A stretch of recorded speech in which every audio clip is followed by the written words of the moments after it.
Waalaikumsalam warahmatullahi wabarakatuh. Alhamdulillahirabbil alamin. Wa bihi nasta'in ala umuri dunya. Assalatu wassalamu ala asyrafil mursalin sayyidina wa maulana Muhammadin wa ala alihi wa sahbihi ajma'in. Subhanaka la 'ilma lana illa ma 'allamtana innaka antal 'alimul hakim. Rabbi ishrah li sadri wa yassir li amri wahlul 'uqdatam min lisani yafqahu qawli. Amma ba'du. Al-Fatihah.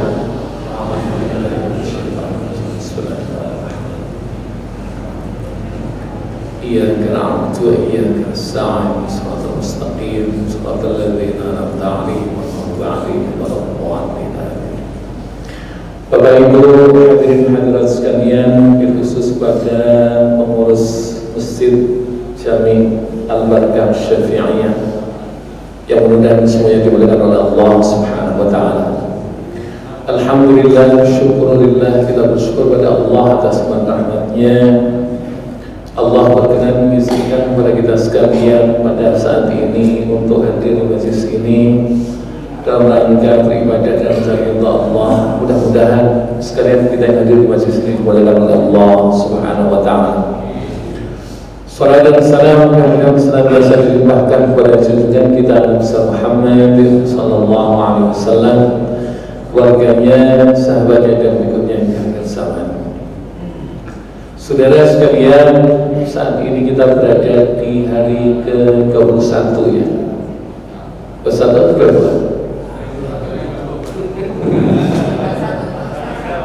Ada yang 21, ada yang 22. Cuma masalahnya lebaran kapan ya? Jangan khawatir, yang jelas lebaran 1 Syawal. Mudah-mudahan seluruh rangkaian ibadah kita diterima oleh Allah Subhanahu wa taala. Saudara sekalian berbahagia, saya pada subuh ini mengungkapkan tema yang ringan-ringan saja. Saya nukil satu makalah. Itu bukan hadis, tapi sejajar dengan hadis. Artinya derajatnya di bawah hadis. Al-insan, kalimatnya al-insan halik,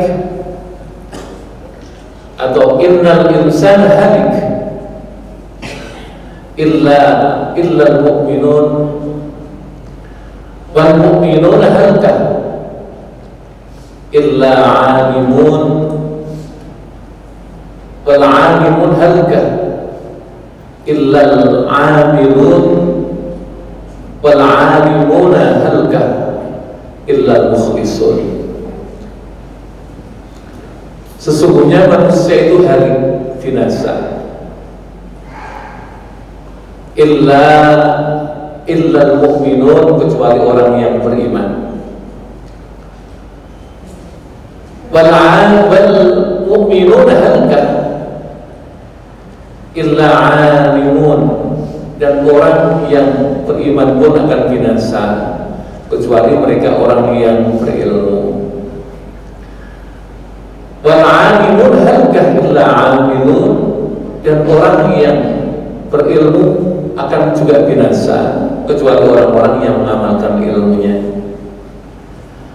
Wal 'amiluna halka illa mukhlisun, dan orang-orang yang mengamalkan ilmunya pun juga akan binasa kecuali orang-orang yang ikhlas di dalam mengamalkan ilmunya. Makalah ini menarik. Nanti rangkumannya ada di dalam kitab Siratul Talibin, rangkumannya. Tapi ini ada beberapa makalah yang saya ambil dari kitab Hidayatul Hidayahnya Imam Ghazali. Innan nasa halik, semuanya manusia itu binasa kecuali orang-orang yang beriman. Beriman itu, iman itu dari kalimat amana menjadi yuminu, atau akmana menjadi yuminu. Untuk kalimat mukmin artinya adalah orang-orang yang membenarkan. Dari kalimat membenarkan, maka mungkin disebut dengan percaya karena dia ada fa'il. Orang yang percaya kepada apa? Orang yang percaya kepada apa-apa yang harus diimani, itu adalah orang beriman. Nah, apa itu Syekh Fuad bin Abdul Baqi di dalam kitabnya mengatakan Al-Quran itu ada 74 kali Allah mengulang kalimat mukmin. Berarti ini penting kan? Penting. Di dalam satu kitabnya Al-Asfahani mengartikan mukmin itu apa, orang beriman itu seperti apa. Maka bagian daripada beriman, orang menjadi beriman kalau 3 hal ada pada dirinya. Pertama adalah tasdiqun bil janan, orang yang membenarkan tentang Allah dan rangkaian yang harus diimani dengan hatinya. Wa taqrirun bil lisan, dan berikrar akan keimanannya dengan lisan. Dan ini menjadi penting karena kalau percaya kok dalam hati, tidak mengikrarkan dalam lisan, maka tidak sah imannya itu. Abu Thalib adalah orang yang luar biasa berjuangnya untuk Rasulullah SAW, memperjuangkan dan membela Nabi SAW. Tapi ujungnya Abu Thalib hanya mengatakan La ilaha illallah Muhammadun khairul bashar. Kira-kira sah gak imannya? Nah, makanya ada 2. Ibnu Abbas di dalam kitabnya Darul Maqbas di tafsir Ibnu Abbas mengatakan bahwa Abu Thalib syahadat. Tapi Ali, putra dari beliau, dari Abu Thalib, mengatakan bahwa bapaknya belum syahadat. Maka ketika meninggal dunia, Sayyidina Ali itu agak kesel melihat bapaknya, karena betapa Rasulullah habis-habisan mempengaruhi kepada pamannya. Ya Ami, qul la ilaha illallah, pamanku ucapkan la ilaha illallah, aku akan menjadi penolongmu di hadapan Allah Subhanahu wa taala. Gak bisa, gak menyatakan itu. Ujungnya hanya kalimat la ilaha illallah Muhammadun khairul bashar. Tiada Tuhan selain Allah, Muhammad adalah manusia yang paling bagus. Jadi bukan Rasulullah. Dan di sini sebagian mengikut Sayyidina Ali, walaupun sebagiannya mengikut Ibnu Abbas bahwa syahadatnya Abu Thalib belum sah, karena tidak pada syahadatain, baru pada syahadat tauhid saja.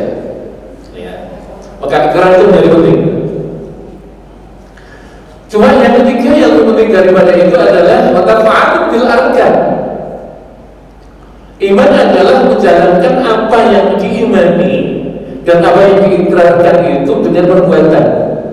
Maka wujud keimanan adalah perilaku keimanan dalam karya nyata, dalam praktek nyata sehari-hari. Lah pada ketiga tingkat ini, maka orang disebut dengan mukmin. Sehingga kalau hanya percaya toh, nggak ikrar, nggak sah. Percaya, ikrar, tapi kemudian nggak mengamalkan, imannya juga separuh atau setengah atau mungkin sepertiga atau seperempat atau berapa ya. Baru kemudian orang sempurna keimanannya ketika 3 aspek ini ada pada seorang. Cuma masalahnya Bapak Ibu, iman ini sesuatu yang dihadiahkan oleh Allah kepada orang yang dikehendaki menjadi beriman. Kalau tidak, tidak. Maka kita bersyukur kita dikehendaki oleh Allah Subhanahu wa taala menjadi orang beriman, dan mudah-mudahan iman kita terus kita jalankan nilainya, kita yakini kebenarannya, kita ulang-ulang mentakdirkannya sampai menghadap Allah Subhanahu wa taala dalam keadaan husnul khatimah. Ada satu riwayat. Jadi Allah nyambangi orang-orang yang ada dalam neraka ketika ahli surga sudah masuk surga semua, ahli neraka sudah masuk neraka semua. Allah menengok penghuni neraka banyak sekali. Saya nggak tahu di antara kita ada nggak? Pokoknya banyak di neraka ya. Dan banyaknya perempuan lagi. Maka Rasulullah mengatakan kepada para neraka itu, mau nggak kalau kalian menembus diri kalian dari neraka dengan harta kalian? Mereka semuanya teriak, mau Tuhan, mau.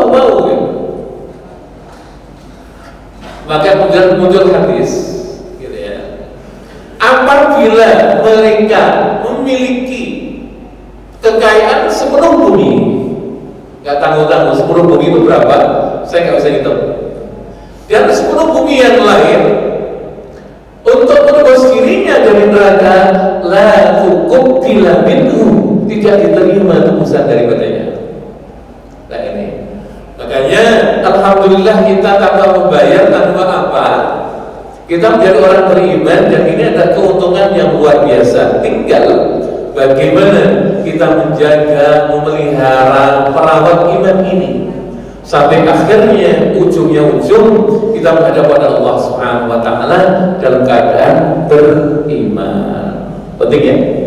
Suatu yang sangat penting. Jadi apa itu an-nasu halik illal mu'minun, kecuali orang yang beriman. Oleh karena itu beruntung kita dikendaki oleh Allah Subhanahu wa taala untuk menjadi orang beriman. Lah,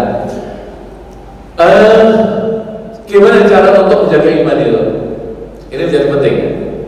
Jadi ada ungkapan begini, yazidul iman bil ta'ah wa yanqusul iman bil maksiyah. Tambahnya iman itu dengan taat pada Allah. Jadi kalau kita ingin tambah iman kita, ya tambah taatnya pada Allah. Wa yanqusul iman bil maksiyah.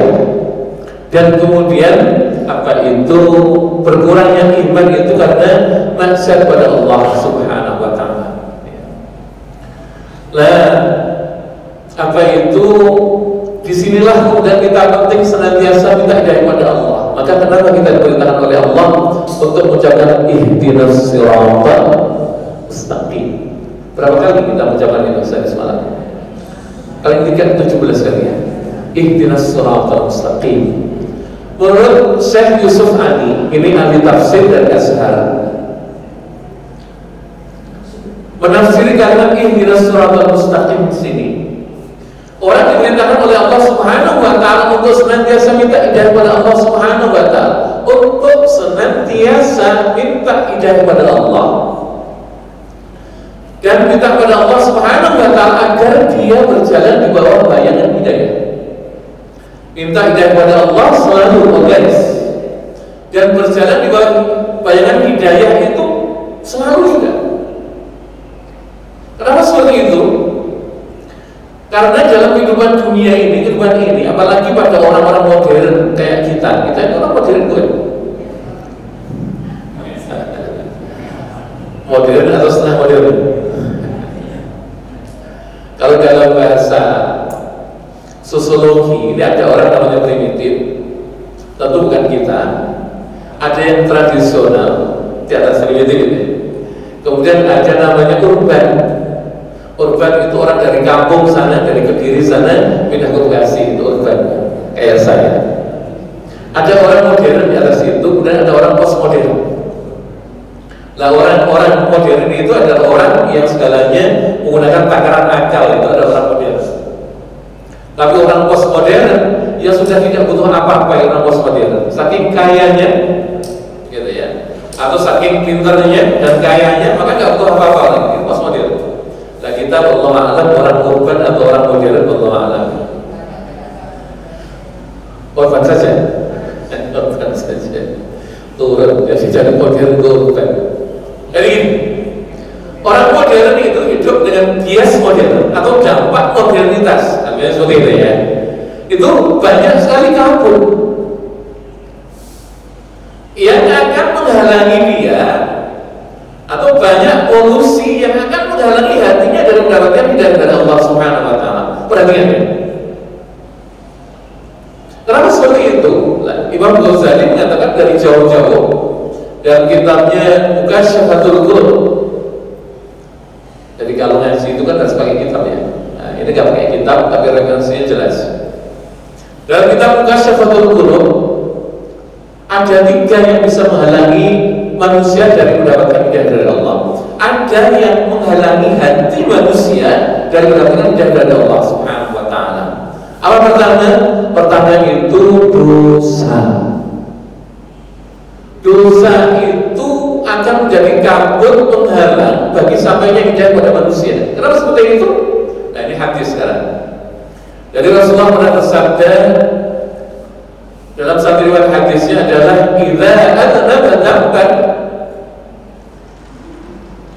fi qalbihi nuqtatan sauda. Apabila manusia berbuat dosa, maka di dalam dirinya ada noktah hitam, ada titik hitam.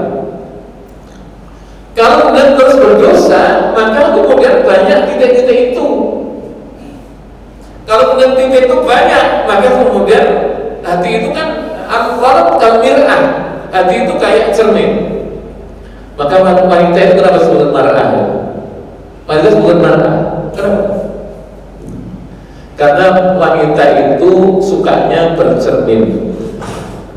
Jadi mir'ah itu cermin, wanita itu mar'ah. Tapi bukan orang sini, pondok umum. Kalau ibu sini nggak suka bercermin, sukanya mencair cermin. Jadi hati itu kayak mir'ah, hati itu kayak cermin. Kalau cermin itu kotor, kira-kira bisa nggak nangkap bayangan yang lewat di depannya? Nggak bisa. Kalau kok bisa nggak jelas. Hati juga kayak begitu. Hati itu kalau kotor, nggak bisa menangkap sinyal hidayah dari Allah Subhanahu Wa Taala. Oleh karena itu adanya hidayah maupun nggak ada hidayah sama aja. Allah itu kan senantiasa memberikan hidayah. Cuma ketertarikan manusia terhadap hidayah itu macam-macam lain-lainnya. Nah, orang yang hatinya bersih, maka setiap hidayah yang datang dia akan menangkapnya. Sama dengan cermin yang bersih, setiap ada bayangan hidupannya pasti akan menangkapnya. Tapi kalau kotor, nggak bisa menangkapnya. Sama dengan hati. Kalau itu hati itu kotor, maka kemudian nggak bisa menangkap hidayah itu. Maka di sini manusia yang dibutuhkan adalah senantiasa bertaubat. Taubat ya. Taubat itu penting. Taubat itu harus ya. Apa taubat itu? Minta ampun. Minta ampun itu adalah bagian dari taubat. Taubat ada kalimat taba yatubu taubatan, artinya kembali kepada Allah. Nah, salah satu caranya kembali kepada Allah dimulai dengan minta ampun kepada Allah. Jadi istighfar itu menjadi penting. Astaghfirullah Rabbal baraya, astaghfirullah minal khataya. Penting kita ucapkan berulang-ulang. Dan istighfar ini kalimat yang tidak pernah ditolak oleh Allah. Baca Quran bapak bisa nggak diterima oleh Allah. Sholat bapak ibu bisa nggak terima oleh Allah. Tapi kalau istighfar pasti diterima oleh Allah. Dua hal yang tidak pernah ditolak oleh Allah Subhanahu Wa Taala. Satunya istighfar, yang keduanya adalah sholawat kepada junjungan kita Nabi Muhammad Sallallahu Alaihi Wasallam. Maka istighfar itu menjadi penting. Nah, maka kalau orang istighfar, kotorannya akan hilang, keraknya akan hilang, yang jadi hati kita akan bersih. Dan ketika hati bersih itu, maka akan sanggup untuk menangkap setiap datangnya hidayah dari Allah Subhanahu Wa Taala. Maka sholat taubat Bapak Ibu, apalagi pada usia-usia yang rawan Israel. Yang lawan Israel itu umur berapa Pak Haji Nurati?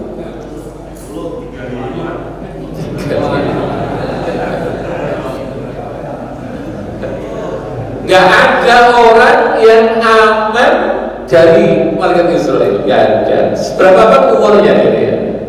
Cuma kadang-kadang orang buat klasifikasi. Ini 70 tahun lebih pantas. Apa umur 50 udah batuk-batuk ya? Ini ya. Oleh karena gak ada yang gak rawan, semuanya rawan.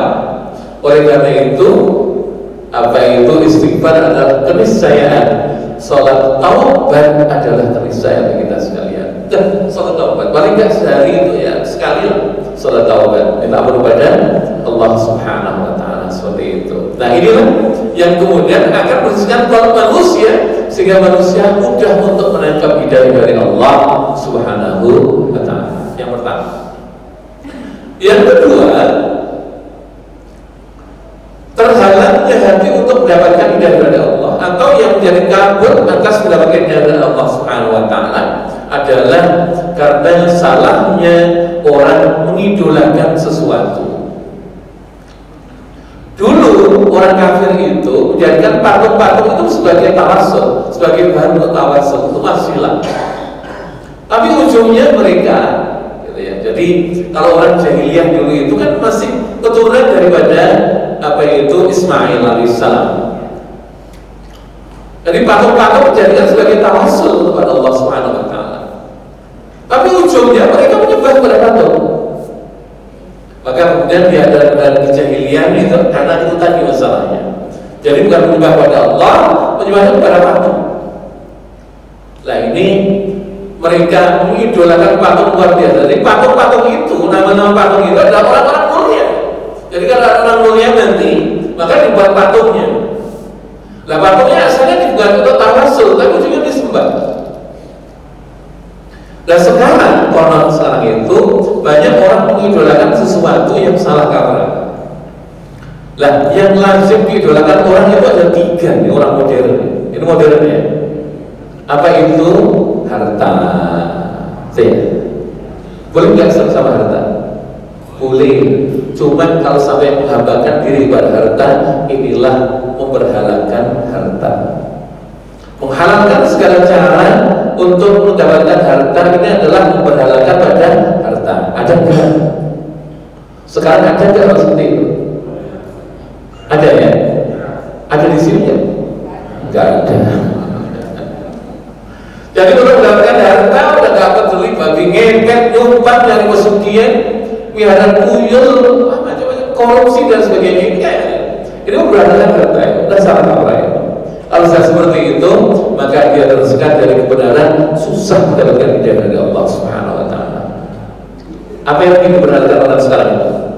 Wanita. Jangan seperti itu. Ya Allah, insya Allah kalau di sini nggak ada ya. Ada nggak perjuangan nanti? Oh nggak ada. Yang benar nggak ada. Sekarang nggak ada. Sekarang. Jadi untuk mendapatkan wanita menghalalkan segala cara, yang cara goyang dulu ya dulu. Cinta ditolak, dukun bertindak, macam-macam deh. Dulu. Sekarang singgah. Ini juga tidak jadi salah. Yang ketiganya suka diberhalakan oleh orang sekarang adalah tahta. Untuk mendapatkan tahta, jabatan, kedudukan, pangkat dan sebagainya, orang menghalalkan segala cara. Ada nggak seperti itu? Jadi dulu itu suka waktu masih sekolah tahun-tahun 80-an, yang itu suka riset. Risetnya itu sekitar orang-orang, kenapa orang itu nyari pesugihan. Jadi di Gunung Kawi sana, daerah Lumajang, Malang Lumajang itu banyak sekali orang mencari pesugihan. Mobilnya mewah-mewah Pak.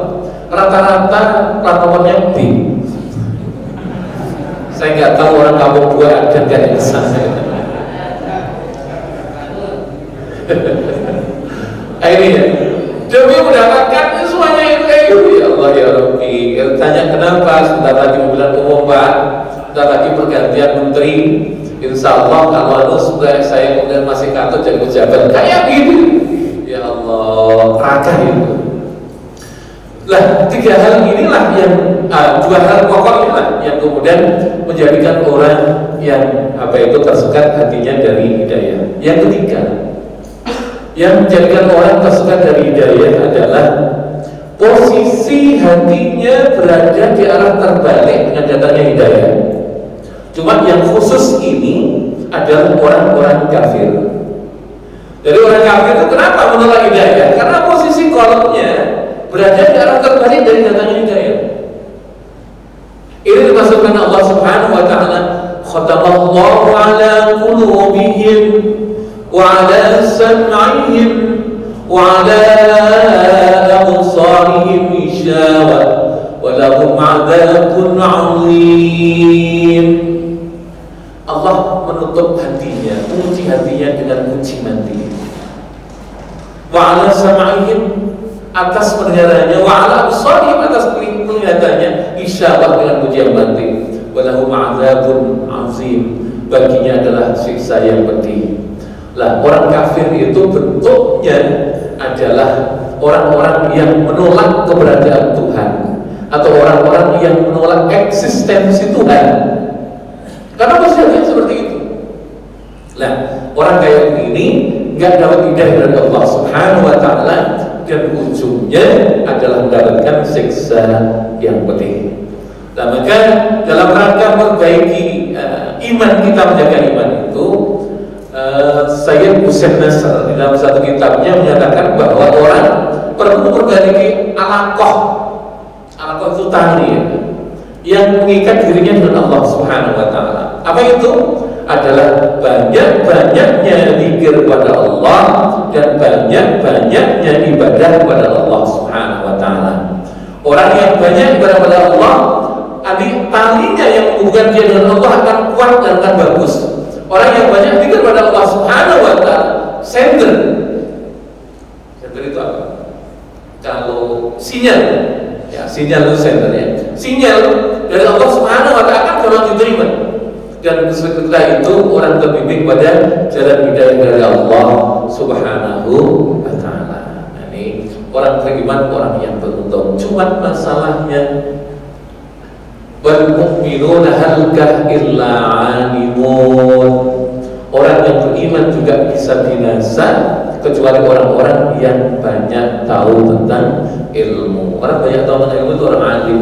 Dari orang alim itu orang berilmu. Dia menjadi fa'il, ya, jadi ada orang yang berilmu. Nah, ini penting. Maka bagi kita sekalian, ilmu itu sesuatu yang sangat penting. Karena ilmu itu penting, maka duduknya di majelis ilmu itu menjadi penting. Karena berkaitan dengan ilmu. Dan terlalu banyak hal-hal yang harus kita pelajari. Dan uniknya orang-orang yang senantiasa belajar dan tertarik pada ilmu itu, ini cirinya Bapak Ibu ya. Cirinya orang yang tertarik pada ilmu dan orang yang senantiasa gantung pada ilmu, semakin tambah ilmunya, semakin merasa dia tidak berilmu. Ini ya. Jadi ciri daripada orang yang berilmu adalah orang yang ketika tambah ilmunya, maka bertambah kesadarannya bahwa dia adalah orang yang tidak berilmu. Dan ini juga dikatakan oleh Imam Syafi'i radhiyallahu anhu. Imam Syafi'i mengatakan, setiap ilmuku naik satu tingkat, maka aku semakin paham bahwa aku adalah orang yang bodoh. Imam Syafi'i. Imam Syafi'i itu hafal hadisnya 700.000. Banyak banget. 700.000 hafalannya. Imam Syafi'i itu nulis dengan tangannya, dengan jarinya, nggak ada. Tangan ditulisin. Itu bisa baca. Jadi kalau gurunya Imam Malik itu ngajar, dia nggak bawa apa, dia tulis pakai tangan gitu. Nggak pakai tinta, nggak pakai apa. Itu bisa tahu dan baca apa gitu. Hebatnya Imam Syafi'i. Yang kan kemudian dia belajar apa itu, berangkat ke masjid itu tutup kupingnya. Ketika tutup kupingnya, dia tahu kenapa Imam tutup kupingmu. Saya akan hafal perkataan orang yang saya lewati. Kayak gitu Imam Syafi'i. Nah, kita sekalian kayak begitu atau kayak begitu? Insya Allah sekarang diajar, besok depannya lupa. Jadi ya, biasa. Kan ada dalilnya. Al-insan makhluk khata wa nisyan. Alasan itu hadis saja. Al-insan makhluk khata wa nisyan. Cuma utamanya cari ilmu seperti itu. Bapak sudah sekali berbahagia, terlalu banyak hal-hal yang apa itu menjadikan kita semakin tambah wawasan, semakin tambah ilmu, semakin kita sadar bahwa kita nggak punya ilmu. Dan ternyata kalau kemudian kita lihat dari seluruh ilmu, luar biasa ilmu itu. Nah, yang banyak itu ada orang yang tangguh sebenarnya. Kalau yang alim banyak ya banyak sih. Cuma yang paling banyak dari orang itu yang tangguh itu. Sehingga kemudian orang kayak begini berbahaya.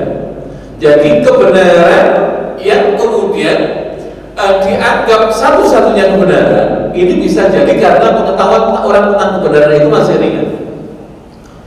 Dan orang yang ilmunya banyak luar biasa akan memiliki keluasan pandangan, cakra awalnya berpikir, termasuk keluasan dalam berpendapat. Gitu ya. Saya tanya kepada bapak sekalian, kan suka sholat tarawih ya? Sholat tarawihnya berapa rakaat? 11. Ada berapa? 11. Ada yang 20? Kira-kira yang benar yang mana? Loh kok bisa? Yang 11 mengatakan ini yang paling benar. Yang 23 ini yang paling benar. Yang salah siapa?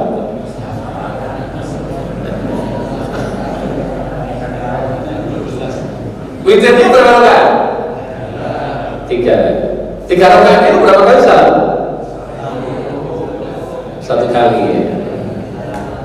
Rasanya Safiyah dulu sholat tarawihnya 20 rakaat bisa 3 witir ya? Sekarang? Oh 8 sama 3 ya? Diskon 50%. Tapi nggak apa-apa, sholat tarawih itu Nabi juga nggak terawih kan? Nabi itu nggak terawih. Ayo sopo ya, siapa yang ngomong Nabi terawih? Enggak.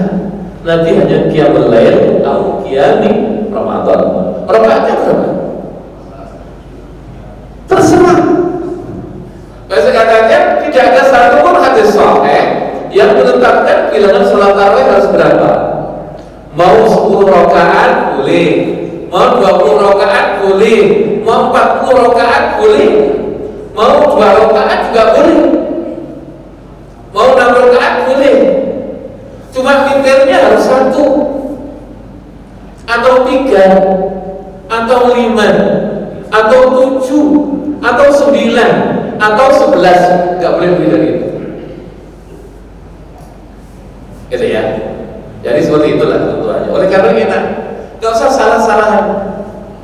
Yang 11 nyalain yang 23, yang 23 nyalain yang 11. Kayak sana di negara Natarto sana. Salah-salah. Nggak perlu salah-salahan. Nanti itu malah pernah sholat tarawihnya, sholat qiyamul lailnya itu 2 rakaat, witirnya cuma 1 kali. Ada kita kayak gitu? Gak ada ya? Gak ada. Jadi suatu ketika gini, Nabi itu sholat di masjid Bapak Ibu nggak pakai imam, nggak pakai makmum. Kalau Syafi'iyah masih pakai imam makmum ya? Gitu ya? Nabi nggak pakai imam, nggak pakai makmum. Makanya kalau kita sholat ada imam ada makmum itu bermasalah sebenarnya. Karena apa? Tidak dilakukan oleh Nabi, cuma dilakukan oleh Sayyidina Umar bin Khattab.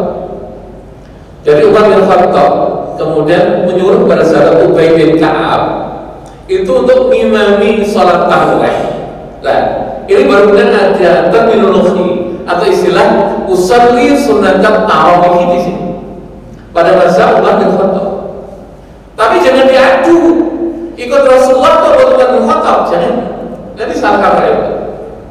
Karena ada satu hadis Rasulullah SAW, alaikum bisunnati wa sunnati khulafa'ir rasyidin. Ikutilah oleh kamu sekalian akan sunnahku dan sunnah khulafa'ur rasyidin. Jadi khulafa'ur rasyidun siapapun namanya itu sudah dijustifikasi, sudah diakui kebenarannya oleh Rasulullah SAW, walaupun berbeda dengan Rasulullah SAW. Sholatnya 20 rakaat plus 3 witir. Cuma witirnya, nah ini witirnya 3 rakaat, nggak pakai tahiyat. Jadi 1 rakaat berdiri lagi, 1 rakaat berdiri lagi, 1 rakaat berdiri lagi, 3 rakaat seperti itu. Nah, terus gimana yang 2 rakaat dan salam kemudian 1 rakaat salam? Nah ini yang kadang bingung. Tapi sudah kadang-kadang sudah mapan di masyarakat ya. Kalau mapan nggak apa-apa, karena ada gitu. Waduh nggak bermasalah. Gimana? Kalau kemudian 2 rakaatnya usolli sunnatar raka'ataini minal witri masih benar, tapi aneh. Gitu ya. Jadi kalau usolli sunnatar raka'ataini minal witr ini masih benar, tapi aneh. Karena witir itu ganjil. Nabi itu pernah sholat dulu 9 rakaat nggak pakai tahiyat. Allahu Akbar, berdiri 1 rakaat, berdiri lagi sampai 9 rakaat baru salam. Ini ya, sanggup nggak As-Safiyah sholat 9 rakaat witir baru salam 1? Kayaknya susah. Nah ini ya, jadi ada keluasan, ada istihad, dan istihad ini nggak usah diadu.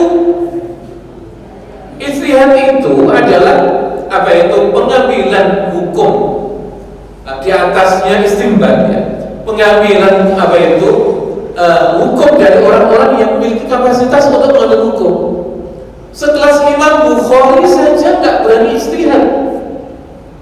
Imam Bukhari itu kan luar biasa, muhaddisun yang luar biasa. Imam Bukhari nggak berani beristihad. Ini ya. Ketika Imam Bukhari ditanya kepada Imam, kenapa nggak beristihad? Apalan hadisku cuma 300.000. Nah, terus gimana? Orang yang beristihad itu paling nggak hafal hadisnya adalah 400.000. Hafal Quran, hafal arti Al-Quran, hafal begini, hafal begitu dan sebagainya. Ini ada perkataan Imam Bukhari. Oleh karena itu kalau sekelas kita nggak pantas istihad, nggak memenuhi syarat. Ya. Oleh karena itu kalau toh dan sholat tarawih kalau witir 2 rakaat salam, kemudian 1 rakaat, ya nggak apa-apa. Walaupun kemudian kadang-kadang agak membingungkan kalau dilihat dari sisi ilmu. Tapi kalau sudah berjalan di masyarakat, ya nggak apa-apa, boleh-boleh saja. Seperti itu.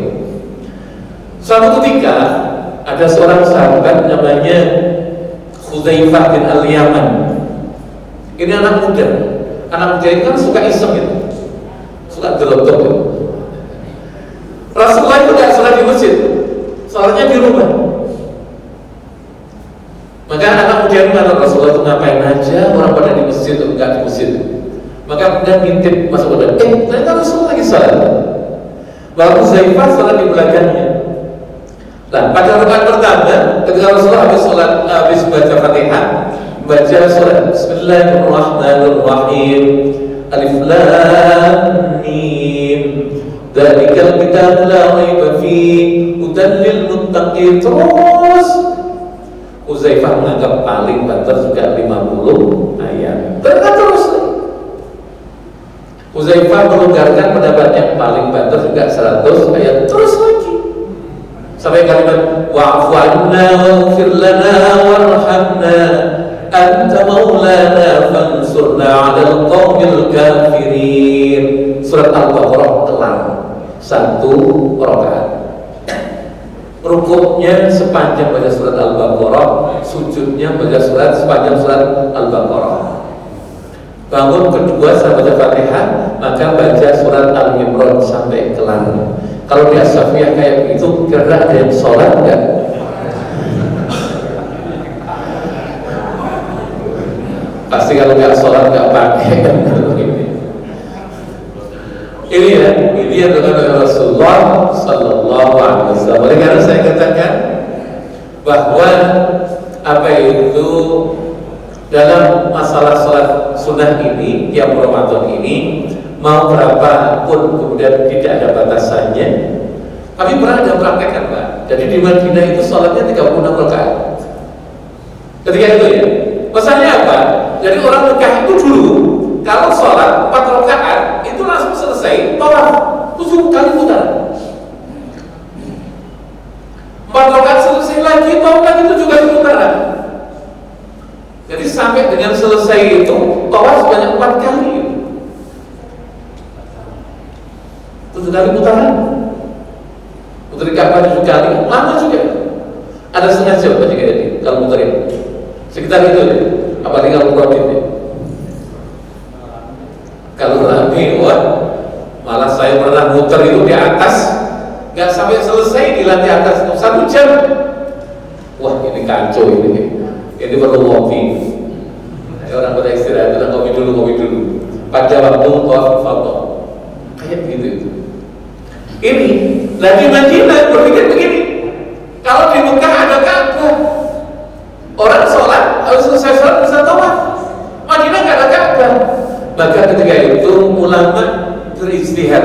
Kalau begitu itu perlu nambahi bilangan sholat tarawih sehingga menjadi 36 rakaat. Cuma kalau ingin pahala banyak, kira-kira maunya 8 atau 20? 8. Kalau mau banyak ya 20. Ya bagus ya. Ini kalau mau banyak, mintanya 8 ya. Ini akibat sering ke mall. Lihat barang diskon 70%. Pahala banyak harganya murah. Ya kalau banyak apa itu murah itu bisa Allah cepat rusak tak apa? Kayak gitu. Makanya sholat kalau mau yang panjang, ya mau pahalanya banyak ya yang panjang. Di Al-Barakah cuma 11 rakaat, pulang ke rumah nambahin sampai dengan 36 rakaat. Ada kayak gitu? Gombal. Pasti nggak ada. Nah, lagi-lagi kemudian kalau kita nggak punya ilmu kayak begitu. Ada juga praktek sholat Ramadan itu, yang Ramadan itu 4 rakaat nggak pakai tahiyat, salam. 4 rakaat salam ada kayak gitu. Ya ada 4 rakaat nggak pakai tahiyat, nggak pakai tahiyat awal ya. Kemudian salam 4 rakaat salam kayak gitu. Cuma jangan tanyakan. Biasanya semalam paling enggak itu 3 juzuk. Bacanya 3 juzuk. Kalau di Masjidil Haram 3 juzuk itu mulai jam 8 selesai setengah 12 di Masjidil Haram. Kira-kira di As-Safiyah tahan ya? Mulai sholat 8 jam 8 selesai setengah 12. Alah Roma-Roma yang kayak begini boro-boro. Jadi inilah inanya ibadah sunnah. Dan banyak hal yang seperti itu. Oleh karena itu orang-orang yang berilmu itu adalah luar biasa. Ketika pahami dengan ilmunya, maka agama penuh dengan keluasan. Sehingga agama itu bukan sesuatu yang sempit. Agama sesuatu yang sangat luas, dan menjalankannya adalah berdasarkan kesanggupan yang ada pada dia sendiri. Enak seperti itu. Cuma masalahnya wal 'alimuna halka illa 'amilun. Orang yang berilmu juga akan binasa Bapak Ibu, kecuali orang yang menjalankan ilmunya. Maka dia senang saja. Ketika kita dapat ilmu, amalkan. Tambah ilmu, tambah amal. Tambah ilmu, tambah amal. Ada satu hadis Rasulullah SAW, man izdada 'ilman wa lam yazid hudan lam yazdad minallahi illa bu'dan. Barang siapa tambah ilmunya, tambah pinternya, tambah pemahamannya, tapi tidak tambah amalnya, maka tidak ada yang tambah darinya dari Allah Subhanahu wa Ta'ala illa bu'dan, kecuali kesesatannya. Hati-hati. Oleh karena itu ilmu kita ketika tambah, harus amal kita menjadi tambah. Ilmu kita tambah, harus kemudian menjadikan kebaikan kita bertambah. Kayak begitu yang akan menjadi penyelamat kita sekalian. Saya ringkas saja. Wal 'amiluna halka illal mukhlisun. Orang yang mengamalkan ilmunya juga akan binasa, kecuali orang yang ikhlas di dalam mengamalkan ilmunya. Dan ini yang paling penting. Saya katakan episode beramal yang paling berat adalah episode ini. Ikhlas di dalam mengamalkan ilmunya. Apa ikhlas itu? Jadi kalau akhlasa yukhlisu adalah, kalau ikhlas itu berarti murni atau memurnikan. Memurnikan itu apa? Orang beribadah kepada Allah Subhanahu wa Ta'ala murni semata-mata karena Allah Subhanahu wa Ta'ala, ini ikhlas. Cuma orang ikhlas itu dibagi 3. Dalam kajian tasawuf kita sudah pernah. Ada ikhlasnya orang abid. Apa itu orang abid itu? Orang yang ibadah kepada Allah semata-mata karena Allah. Dia ingin kalau nanti masuk surga, dia ingin gak masuk neraka. Bagus gak? Bagus. Bagus ya. Cuma ini bagus yang terakhir. Di bawah itu sudah gak bagus. Imam Ghazali dalam kitabnya mengatakan hati-hati pada tingkat seperti ini. Sudah bagus, udah. Tapi hati-hati karena di bawahnya gak ikhlas lagi. Tujuannya semata-mata karena Allah, keinginannya supaya masuk masuk surga boleh, nggak apa-apa. Cuma hati-hatinya terletak di sini. Apabila bergeser keinginan itu menjadi tujuan, maka ini menjadi keliru. Yang keinginan boleh keinginan masuk surga berganti pada tujuannya masuk surga. Ini hati-hati. Keinginan untuk apa itu? Mendapatkan rezeki yang banyak berganti pada tujuannya supaya dapat rezeki yang banyak. Keinginannya selamat menjadi bergeser dari tujuannya supaya selamat. Ini banyak terjadi. Contohnya gimana? Jadi kalau kemudian orang sodakoh itu memang ada hadisnya, as-sodakoh daful bala. Sedekah itu bisa menghindarkan orang dari bala. Maknanya ini, kalau tafsir hadisnya ini, orang yang sedekah karena Allah Subhanahu Wa Taala, Allah akan jauhkan dia dari bala. Karena ada nggak orang yang sedekah supaya selamat? Kalau orang sedekah supaya selamat, sama jadi tujuan nggak? Jadi tujuan. Ada nggak? Jadi ada hadis begini, siapa yang sholat duha di awal siang, maka Allah akan jamin sampai dengan akhirnya. Maka sehingga pengertiannya seperti ini, siapa yang menjaga sholat duhanya, maka Allah akan menjamin rezekinya. Cuma masalahnya kadang-kadang bergeser. Kenapa kamu sholat duha? Supaya rezekinya lancar. Kalau begini rezeki jadi tujuan pun. Iya. Inilah yang sering terjadi. Sama surga, orang yang ibadahnya bagus berharap pada Allah, insya Allah masuk surga.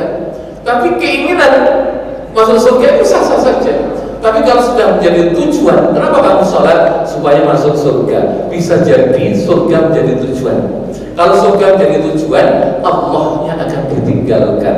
Maka dalam masalah itu harus hati-hati. Maka biarlah Allah menjadi tujuan, dan yang lainnya boleh menjadi keinginan. Silahkan sholat doa yang sebagus-bagusnya lillahi ta'ala, ingin rezekinya banyak, monggo, nggak apa-apa. Silahkan sedekah yang banyak-banyaknya karena Allah Subhanahu Wa Taala, bahwa Anda ingin selamat, silahkan, tapi jangan berganti menjadi tujuan. Ini ya. Lah, ikhlasnya orang abid ini agak apa itu? Agak bahaya walaupun sudah bagus. Lah inilah yang orang harus hati-hati. Orang ibadah pada Allah Subhanahu Wa Taala harus lillahi ta'ala, baru punya keinginan ingin masuk surga, monggo. Tapi jangan sekali-kali berganti menjadi tujuan kita adalah kenapa ibadah supaya masuk surga. Itu sudah salah kaprah. Ada satu riwayat hadis. Jadi hadis ini hadis Jibril ya.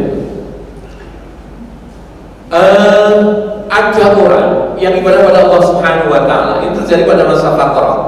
Masa fatrah itu ada transisi dari Nabi Muhammad SAW dengan Nabi Isa alaihissalam. Waktunya 500 tahun. Waktu pada masa Nabi Musa alaihissalam pada Bani Israel. Orang ini ibadah terus pada Allah Subhanahu Wa Taala, sujud terus sampai kohmat. Mukanya itu rata karena saking lamanya sujud. Cuma dalam ibadahnya selalu pikir surga. Nah, ini saya katakan bahaya. Sehingga surga itu menjadi tujuannya. Jadi kalau ibadahnya dipikir nanti saya masuk surga saya yang seperti apa ya? Kelasnya yang VVIP atau yang minimalis? Cuma kalau kita ngomong surga minimalis bukan berarti atasnya asbes, bukan. Gak ada surga atau asbes, itu gak ada. Yang ada kontrakan asbes ya. Ini kayak gitu. Akhirnya dia tersiksa dengan itu. Nah, sehingga kemudian dia apa itu semakin susah pikirannya. Datangnya Nabi Musa. Nah, ketika itu Nabi Musa alaihissalam mau apa itu munajat pada Allah di Bukit Tursina. Dia tanya pada Nabi Musa, kamu mau kemana? Saya akan munajat pada Allah ke Bukit Tursina. Kebetulan Musa, kalau sampai kepada Allah, nanti tolong tanyakan kepada Allah, saya nanti kalau nanti itu surga saya yang di kelas seperti apa? Maka Nabi Musa mengatakan, iya deh, nanti saya tanyakan kepada Allah. Betul? Setelah selesai munajat pada Allah Subhanahu Wa Taala, Nabi Musa mengatakan kepada Allah, ya Allah, hambamu yang beribadah ibadah itu tanya kepada saya, nanti surganya yang kelas seperti apa kalau dia mati? Allah mengatakan, tempatnya Musa, dia di dalam neraka. Kalau jam begini kita sedih kan? Setelah saya pulang, orang ini nungguin Nabi Musa. Musa udah ketemu dengan Allah sudah. Gimana jawaban Allah tentang pertanyaan saya? Nabi Musa mengatakan, tempat kamu kata Allah di neraka. Pingsan orang. Yang jatuh di surga ternyata masuk neraka. Maka kemudian lama dia pingsan. Nabi Musa nggak tinggal, meninggalkan dia, tungguin aja. Setelah bangun, matanya subang karena sedih ya. Maka kemudian dia mengatakan kepada Musa, kayaknya saya salah dalam ibadah, saya keliru dalam ibadah. Tapi gak apa-apa Musa, saya ikhlas kok, ikhlas karena Allah, gak apa-apa. Saya gak masuk neraka, gak masuk surga juga gak apa-apa. Saya jadi penghuni neraka juga, saya ikhlas pada Allah. Memang saya salah, jadi ngaku salahnya, ikhlas. Tapi kalau boleh Musa nanti sampaikan pada Allah juga, kalau boleh nanti saya minta dibesarkan badan saya sebesar neraka itu sendiri agar gak ada orang lain saya masuk neraka. Saya berkata kepada Allah, ya Musa, setelah suatu ketika setelah Nabi Musa berkata kepada Allah, Nabi Musa berkata kepada Allah, walaupun Allah sudah tahu, maka apa kata Allah? Musa, sampaikan pada hambaku itu bahwa tempatnya di dalam surga. Jangan bilang Allah melakukan inkonsistensi, jangan ya. Ini gambaran saja untuk kita sekalian bahwa itulah dahsyatnya ikhlas.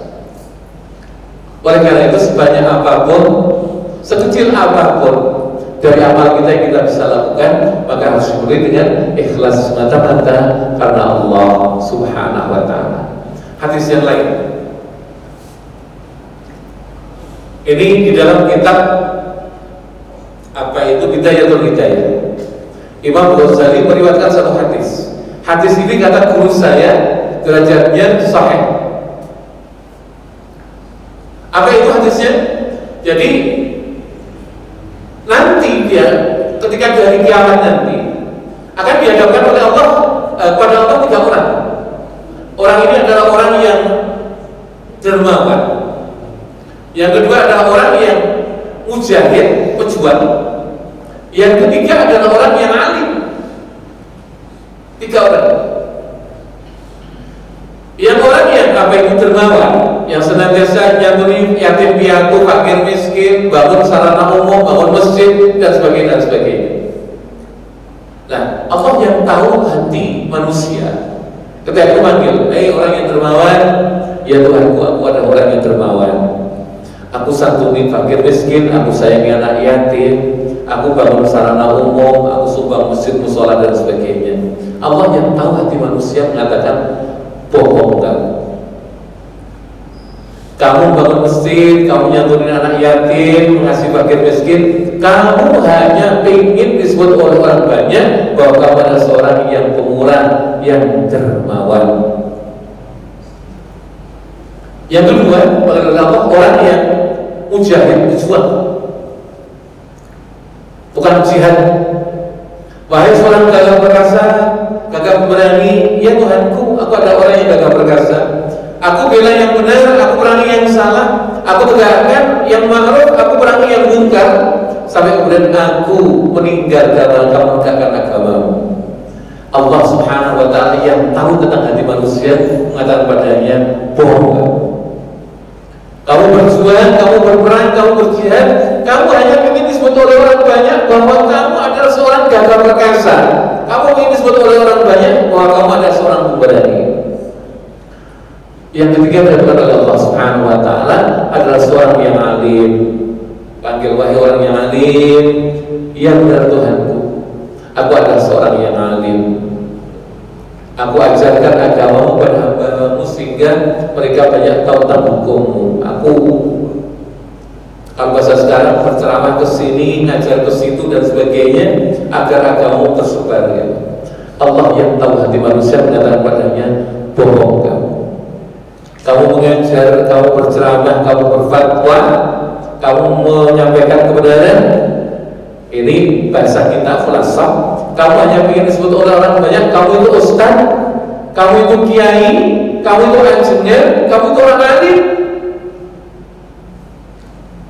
Maka Allah berfirman ketika ini, kembalilah kalian ke dunia, barangkali kalian mendapatkan berasal dari orang-orang yang dulu kalian beramal karena orang-orang itu. Kira-kira kesedihan apa yang membuat kesedihan orang-orang seperti itu? Tidak paling sedih, dikiranya mendapatkan balasan dari Allah Subhanahu wa Ta'ala, tapi ternyata tidak. Apa makna ini semuanya? Di dalam beramal kita harus murni semata-mata karena Allah, bukan karena untuk apa dan untuk apa. Saya sering menyampaikan pada adik kita yang di fakultas dakwah itu, kalau kalian belajar dakwah itu, tugas kalian adalah menyebarkan agama. Jangan sampai dengan kalian mencari untung dengan kalian mendapatkan agama. Bahwa kalian mendapatkan dari Allah dunia, ya terima saja. Tapi jangan sekali-kali kalian jual ilmu untuk mendapatkan kemuliaan di dunia. Karena imbalan atas orang mendapatkan ilmu adalah kebaikan dari Allah. Cuma kalau kalian ingin mendapatkan dunia, kalian akan diberikan oleh Allah dunia, tapi tidak mendapatkan sesuatu apapun nanti di akhirat. Nah, ibadahnya itu, susahnya ibadah itu di sini ikhlasnya. Maka apabila kita berinfak, apabila kemudian kita beramal, Allah Ta'ala saja. Dan cirinya orang seperti ini adalah apabila kalau dia beramal disebutkan kebaikannya, maka dia tidak suka. Jadi kalau ada orang ngasih amplop masjid nggak disebutkan namanya, marah, itu bermasalah. Itu ya. Jadi biasanya kan itu sedekah dari fulan 1 juta rupiah Al-Fatihah. Dari fulan bin fulan untuk si fulan 5 juta Al-Fatihah. Dari fulan bin fulan untuk si fulan 10 juta Al-Fatihah. Semakin banyak semakin kencang Fatihahnya. Tapi kadang-kadang nggak ada itu. Ini dari fulan bin fulan 25 juta. Dari hamba Allah nggak disebutkan fulannya 25 juta. Al-Fatihah. Hati-hati yang disebutkan hamba Allah. Kan kelihatannya juga ikhlas kan, hamba Allah. Cuma setan itu senggol-senggol, cerita semua yang lain. 25 juta paling gede, daripada 1 juta, 5 juta, 24 juta. Orang tertarik itu ya 25 juta itu aku itu. Kira-kira hilang gak ikhlasnya? Ini susahnya orang ikhlas. Makanya yang paling dibenci oleh setan itu adalah orang ikhlas. Dan ini puncak kedudukan seorang beriman itu adalah karena ketika dia ikhlas kepada Allah Subhanahu wa Ta'ala, maka dia menduduki puncak kepada Allah Subhanahu wa Ta'ala. Oleh karena itu urutannya menjadi penting. Manusia, kita sudah otomatis jadi manusia. Berilmu, kita harus berilmu. Mengamalkan, beriman, alhamdulillah kita menjadi orang beriman. Kemudian berilmu, kita sudah mencari ilmu. Mengamalkan ilmunya, mudah-mudahan dari ilmu yang kita cari itu kita bisa mengamalkan. Yang intinya yang terakhir, maka kita harus mengamalkan ilmu. Amalan yang kita lakukan itu dengan penuh ikhlas mata-mata karena Allah Subhanahu wa Ta'ala. Mudah-mudahan kita semua dimudahkan oleh Allah Subhanahu wa Ta'ala.